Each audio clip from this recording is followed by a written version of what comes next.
So when it says your adversary, the devil, as a roaring lion, walketh about seeking whom he may devour, Peter is telling you to look out for the people who he worked through. That's why Paul said we don't wrestle against flesh and blood, but spiritual wickedness in high places that's working through the flesh and blood. Y'all already knew this. So when the Bible tells you to be on the lookout for Satan walking around as a roaring lion, who is it really telling you to look out for, y'all? The title of today's class is Beware the Devil's Advocate. That's right. Today's class is titled Beware the Devil's Advocate. So the first thing we're going to do is we're going to turn to 2 Corinthians chapter 2.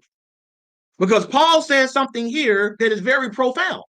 And it went over a lot of Christians' heads. It just did. And we need to understand that the devil operates in certain ways. And if we don't understand that, then we don't even recognize the devil when we're dealing with him. And the context of these verses is forgiving an offender or somebody who sinned. This is the context. But Paul is going to say something in these verses very profound. The Second Corinthians 2 and 8. Wherefore I beseech you that ye would confirm your love toward him. For Talking to about this this offender. Talking about this offender, but keep reading. for to this end also did I write, that I might know the proof of you, whether ye be obedient in all things. To whom ye forgive anything, I forgive also. For if I forgive anything, to whom I forgave it. For your sakes forgave I it in the person of Christ. So this is just talking about how Paul forgave and how he's telling other people to forgive. This is the context. But watch what he says in verse 11. Lest Satan should get an advantage of us, for we are not ignorant of his devices. Now look what it says. Lest Satan should get an advantage of us, for we are not ignorant of his devices. See, Paul was reminding Christians at that time that we are not ignorant of Satan's devices. In other words, we know how Satan operates. We know how Satan operates. And that's what's wrong with most of Christianity today. They don't know how Satan operates. That's why a lot of them operates like Satan. This is the reason why when we're teaching, somebody who's ignorant of Satan's devices come up in here acting just like Satan. They operate just like Satan. A lot of you are operating like Satan, but you don't know you are. I'm not throwing any shade at anybody. I'm not saying that, oh, you're an open, conscious follower of the devil. I'm not saying that. But when you're ignorant of how you're supposed to operate as Christians, the only other way to operate is like the devil. There's no gray area when it comes to this. You're either operating like a Christian or you're operating like Satan. Period. That's how it is when you go out in this world. And Paul is letting them know we're not ignorant of his devices. This is what he was able to confidently say to the Corinthians. I can't confidently say that about Christianity today because I can tell by how a lot of people operate that they are most definitely ignorant of the devil's devices. And his devices means his schemes, how he operates, his plans, his strategies. And this is the reason why he's able to overtake a lot of us and cause us to backslide. Now, I'm going to read it along with y'all. This is what I put together. You know, this is my research over the years that I discovered about devil's advocates. This is what it says. What is a devil's advocate? A devil's advocate is a person who advocates an opposing or unpopular cause for the sake of argument or to expose it to a thorough examination.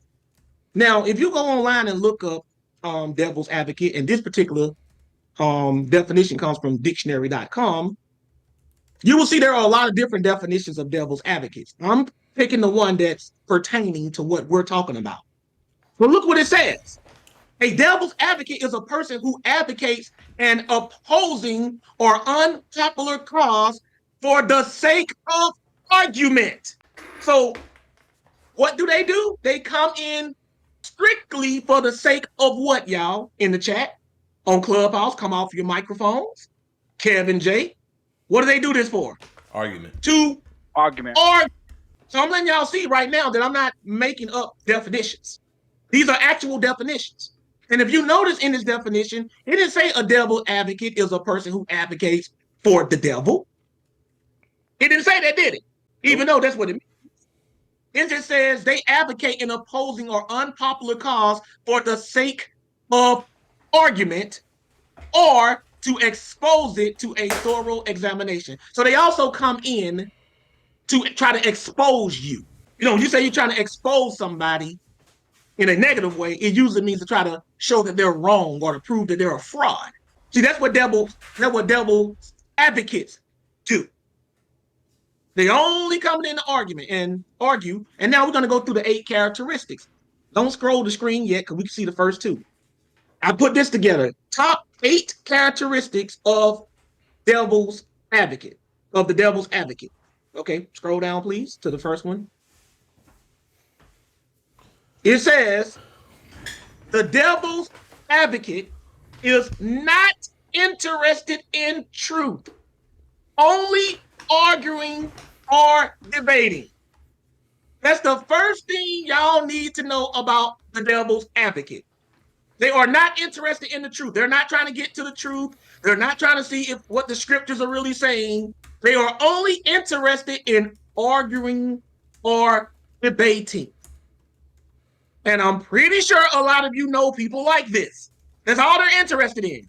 Let's go to the second characteristic. Number 2, the devil's advocate always begins by asking questions to start arguments or cause doubt. They always started off like that. They ask questions to start arguments or cause doubt. This is why when y'all be in the chat room, somebody just pops in. Don't even fill out the room. Don't even greet the room. Just come in with questions. And I'm going to show you from the scriptures. Like, this list is based on what I gleaned from the scriptures. It's not just my personal opinion. This is from the scriptures. The devil's advocate always begins by asking questions to do what? An argument or to cause doubt. How do they start the argument? We're teaching about something. Well, let me ask you about this. Because they want to get into that argument, that debate. Or they want you to doubt what you believe. That's what they do. Let's go to number 3. Number 3, the devil's advocate will pretend to be interested in learning from you, but really wants to trip you up. Now, this one's very important because this one is when you're dealing with the people who are deceptive. They'll come in pretending like they're all humble and stuff, like they want to learn from you. But remember, they're still asking questions in the middle of this stuff because they don't really want to learn from you. They want to trip you up. See, these are things that churches don't teach Christians. They're not teaching Christians to be aware of the devil's advocate. That's why a lot of y'all out here operating like devil's advocates. That's why they're out here doing like this. This is the reason why you got people trolling who claim to be Christians and they're trolling other Christian platforms, right? They'll pretend to be interested in learning from you, but they really want to trip you up. Go down to number 4. The devil's advocate will attempt to trip you up with questions that challenge what you teach or believe. See, that's what they'll do. They want to trip you up. I already let you know they want to trip you up. Now, number 4 is showing you how they trip you up. They will trip you up with questions that challenge what you believe. That's why every time you turn around, somebody come up in here, well, let me ask you a question about the Trinity. They don't really want to learn from you or see what your point of view is. They just want to trip you up with questions and challenges. Now, before we even go to the next 4, everybody in the chat room on Discord, I don't know if we're on YouTube, but if we are, everybody on YouTube, everybody on Clubhouse, tell me the truth. What kind of people y'all see operating like this? Is it Christians or non-Christians? Who acts like this the most? Christians. How often do atheists come in here, y'all? on Discord, on YouTube? How often compared to other Christians? How often, y'all? Tell the truth. It'd be rare. Compared to other Christians. Not a lot. Most people, as a Christian, that's going to question and challenge you is going to be other Christians. Other Christians. They challenge you more than Muslims, more than atheists, more than agnostics. Other Christians challenge you the most. And how do they do it? With questions. And what are they trying to do? They're trying to trip you up. We'll go down to number 5, me. Number 5, the devil's advocate loves to question you when a large audience is present. The devil's advocate loves to question you when a large audience is pregnant. Now, present. I said pregnant. Present. Now, Kevin J, why do you think the devil's advocate loves to do this when a large audience is present? Why do y'all think they do that? That's for nobody. That's clouting, basically, cloud chasing. Also, cloud chasing. They could cause more what's it called?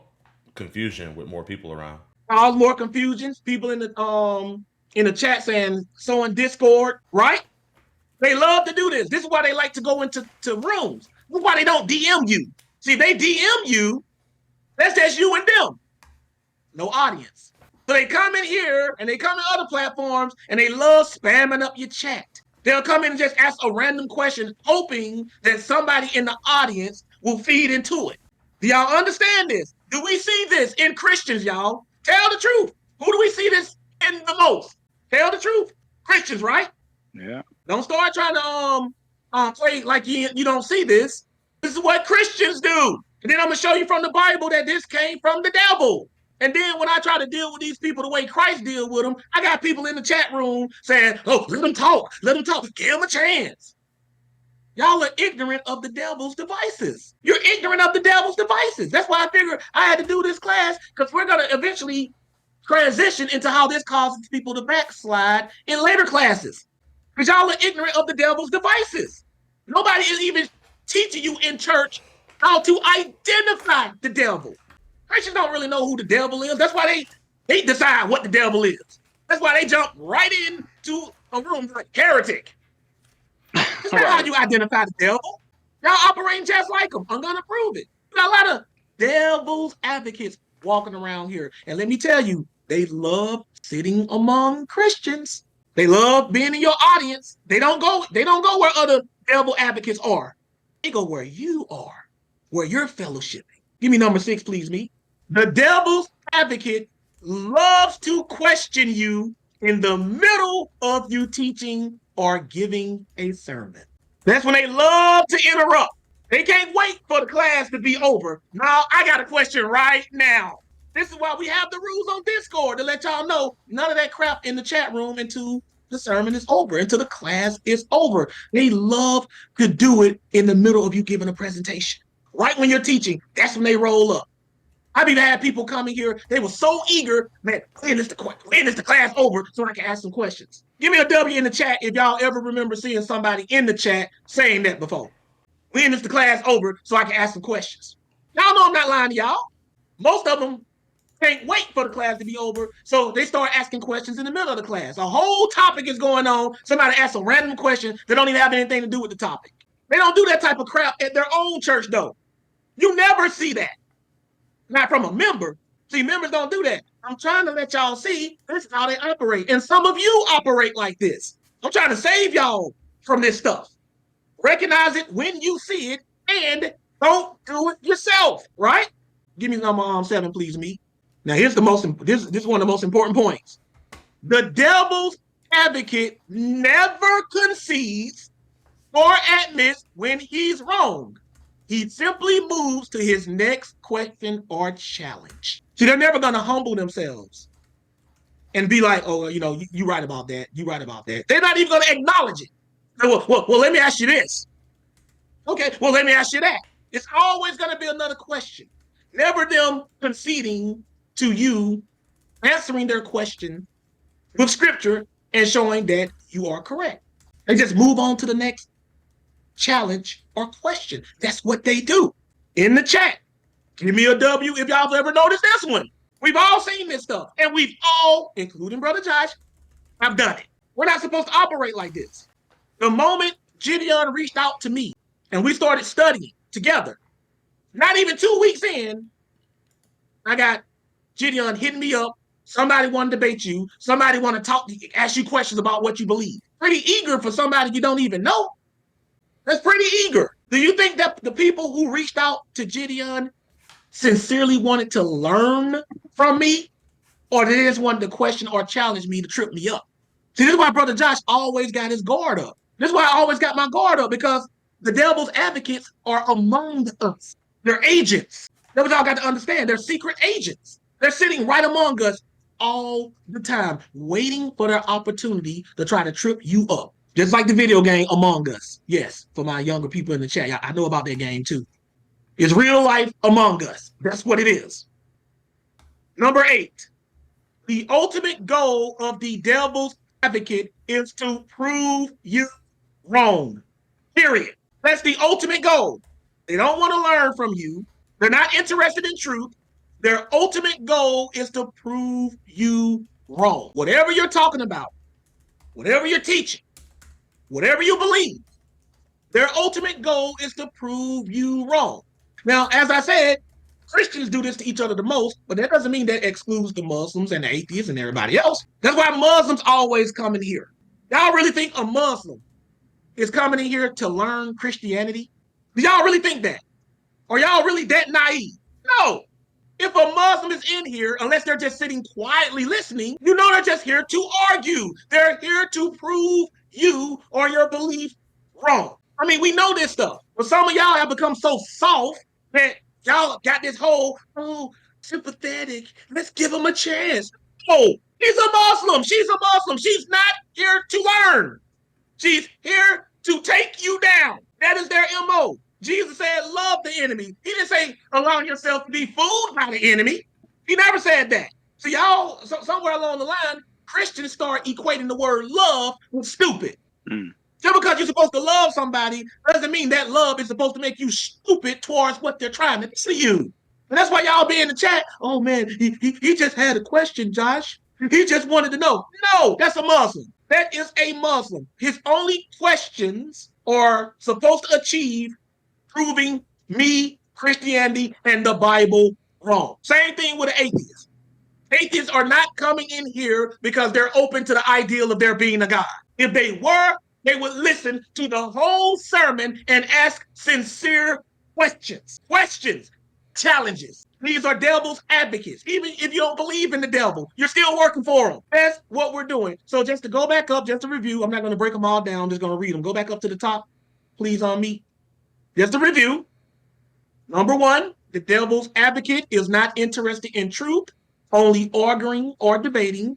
Number 2, the devil's advocate always begin by asking questions to start arguments or cause doubt. Number 3, the devil's advocate will pretend to be interested in learning from you, but really wants to trip you up. Number 4, the devil's advocate will attempt to trip you up with questions that challenge what you teach or believe. Number 5, the devil's advocate loves to question you when a large audience is present. Number 6, the devil's advocate loves to question you in the middle of you teaching or giving a sermon. Number 7, the devil advocate never concedes or admits when he's wrong. He simply moves to his next question or challenge. And number 8, the ultimate goal of the devil's advocate is to prove you wrong. Period. If you are taking notes, I hope you took this down. So now that we know all of this, you should be able, when we go to this lesson, recognize the devices of the devil when we read them. And we're going to show in the very beginning how he operated. Now let's go to Genesis chapter 2. This is Genesis chapter 2, verse 15. And the Lord God took the man and put him into the Garden of Eden to dress it and to keep it. And the Lord God commanded the man, saying, of every tree of the garden thou mayest freely eat. For the tree of knowledge of good and evil, thou shalt not eat of it. For in the day that thou eatest thereof, thou shalt surely die. So God commanded the man, Adam, in verse 17 it says, but of the tree of the knowledge of good and evil, thou shalt not eat of it, for in the day that thou eatest thereof, thou shalt surely die. This is a commandment.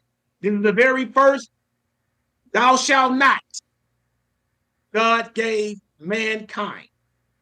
And we know that Eve knew about this too. But remember, the 8 characteristics of the devil's advocate. Because when you are the devil's advocate, that means you operate like the devil. So the first thing we have to do is see how the devil operates. That's the first thing we have to do. How does the devil operate? Go right over to chapter 3 and read verses 1 to 7. Let's see how he operates. Remember, y'all saw that list. And then once we read this, y'all are going to be able to tell me on the list which number comes to question. Genesis chapter 3, verse 1. Now the serpent was more subtle than any beast of the field which the Lord God had made. And he said unto the woman, Yea, hath God said, Ye shall not eat of every tree of the garden? Now, we know that this serpent, that Satan is operating through this serpent, right? Now, look what it says. Now, the serpent, this is Satan operating here. Now, the serpent was more subtle than any beast of the field which the Lord God had made. Watch how he starts out the conversation. And he said unto the woman, Yea, hath God said, Ye shall not eat of every tree of the garden? What did he start off with, Kevin J? A question. A question. Did y'all notice that? He started out with the question. What number on the list is that, y'all? In the chat on Clubhouse. Number 2, he starts off with a question. Remember, it always opens with a question. It always opens with a question. I want y'all to know this because now y'all can understand why we're in the middle of a study. Nobody even knows what we're talking about. They just hop in the room with questions. See, that's one of the main characteristics, y'all. That's one of the main red flags.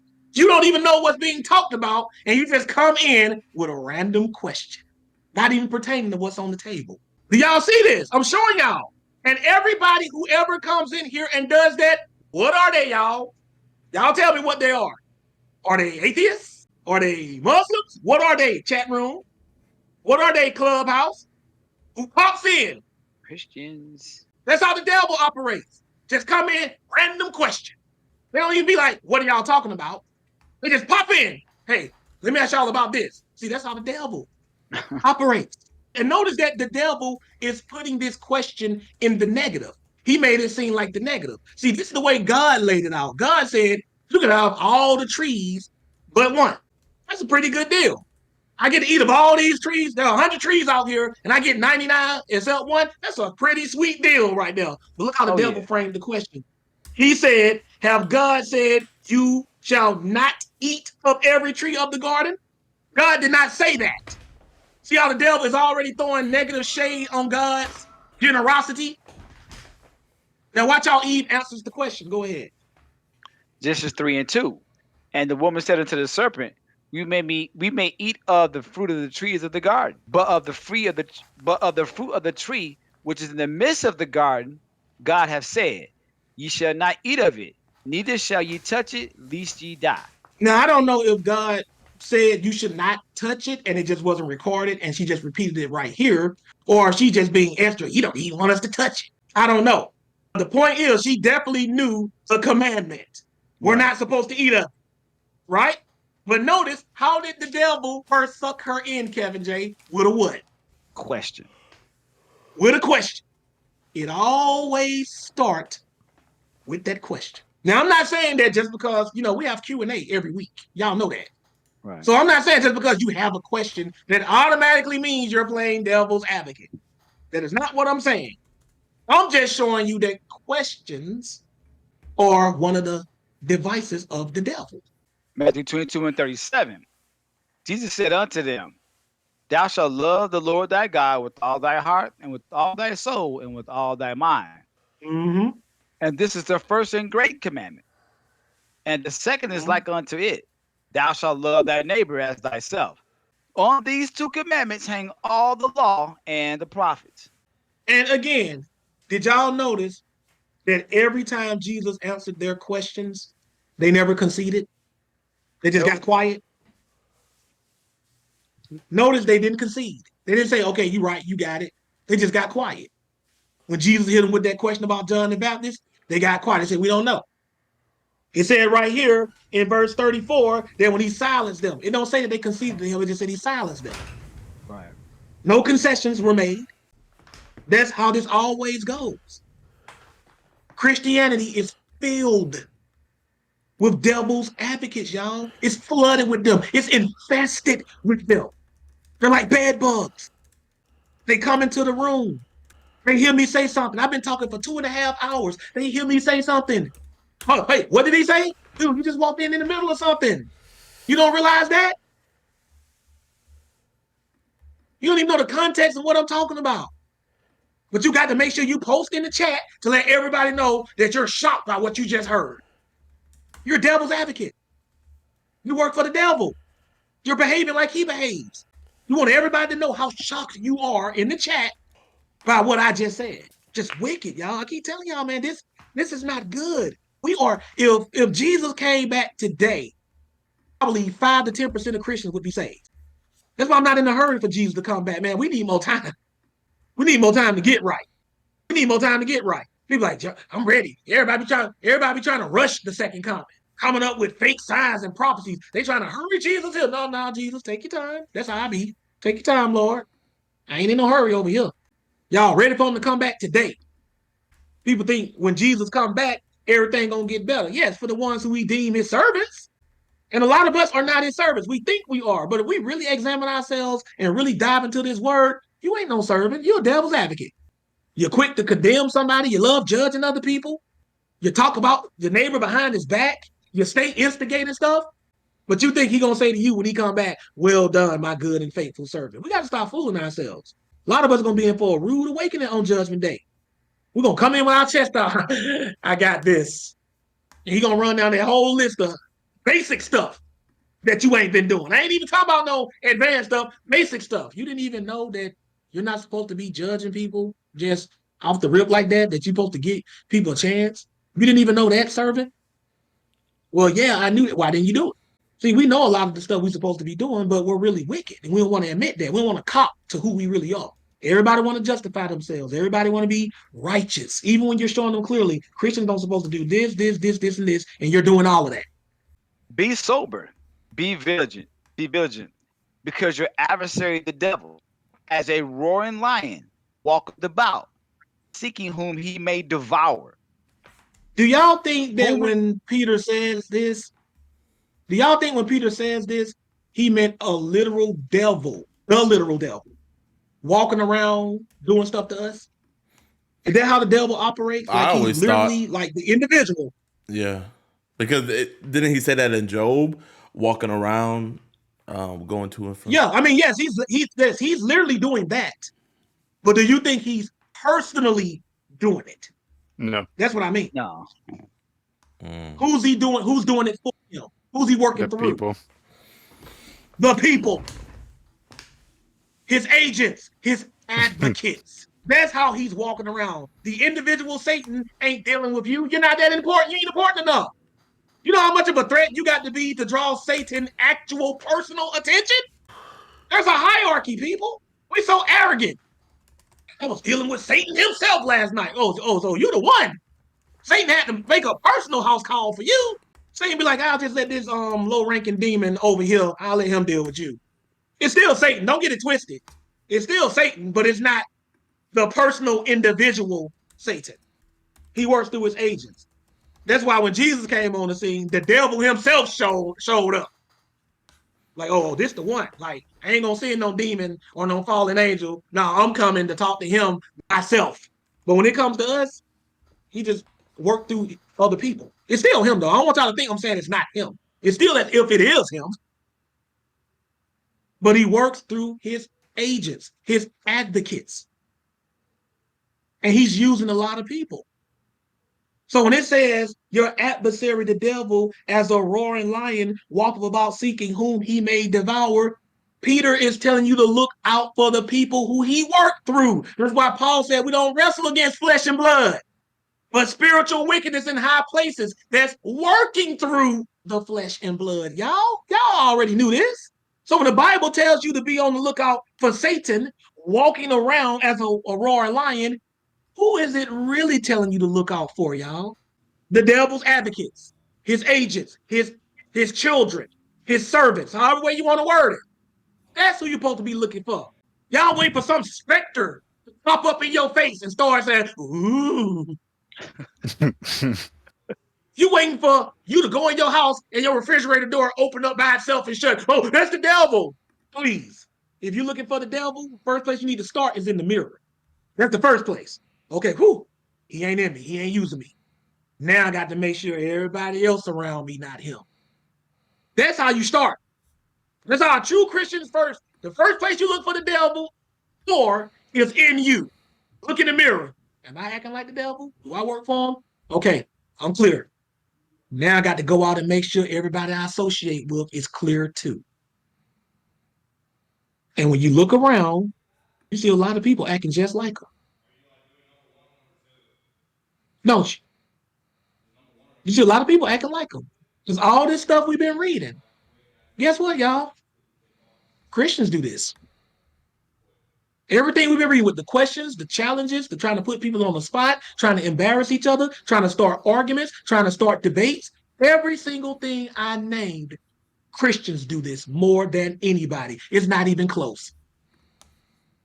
We make a big deal when a Muslim come in here stirring up trouble, but we overlook all the other 100 times a Christian was doing it. We don't even think about this. The devil likes to dwell among us. The devil is not somewhere deep in the ground burning or burning people. How do you think the Pharisees were able to interrupt Jesus' sermons? They were in the audience. Your enemies love to sit in the audience when you're teaching. They love that. Your haters love to do that. People think if you ever become popular or become famous, you think the only people in the audience are people who love you? Your haters always buy front row tickets. Don't y'all know that? Mm-hmm. They buy the best seats in the house. They're going to always be on the front row.